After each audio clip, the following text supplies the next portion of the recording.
మామ ఇవాళ ladies skipping చేస్తే ఎట్లా ఉంటుందో మా వాడు చేసి చూపించిండు. మీకు చూపిస్తా, లాస్ట్ వరకు చూసేయండి వీడియో. మార్నింగే లేచి రెడీ అయ్యి ఇంకా గ్రౌండ్కి వెళ్దామని చెప్పి స్టార్ట్ అయిపోయాను. కొంచెం లేట్గా లేచాను. సో ఇంకా బాడీ ఇంకా వార్మప్ అది చేసి జంపింగ్ జాక్స్, దాంతోపాటు స్కిప్పింగ్, ఇంకా రన్నింగ్ 3 సెట్స్ అయితే చేశాను అనమాట. సో రన్నింగ్ 3 సెట్స్ చేసిన తర్వాత వాటర్ తాగాలనిపించి మా ఫ్రెండ్కి కాల్ చేశాను. వాడేమో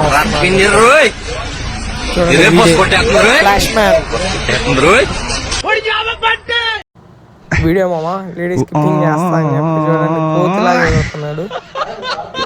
నెంబర్ 1 ఎట్లా చేస్తాను చూపిస్తా అని చెప్పి చూపించాడు. అండ్ మార్నింగ్ బ్రేక్ఫాస్ట్కి 2 ఇడ్లీ, ఇంకా ఒక మైసూర్ బజ్జీ అయితే తీసుకున్నాను. ఇది హ్యాంగ్ అవుట్స్ నుంచి. ఇంకా బట్టలు లాండ్రీకి ఇద్దామని చెప్పి వెనస్డే అని లాండ్రీకి తీసుకుంటారని తీసుకొని అయితే వెళ్ళాను. ఇచ్చేసి సీదా జిమ్కి వెళ్ళాను అనమాట. జిమ్కి వెళ్ళి వచ్చి ఇంకా మా ఫ్రెండ్ గాడు నేను కాఫీ తాగుదామని చెప్పి రెగ్యులర్ స్పాట్ కెఫే డే దగ్గర ఇంకా కాఫీ అయితే తీసుకున్నాం. నైట్ డిన్నర్ వచ్చి మెస్కి వెళ్ళాను.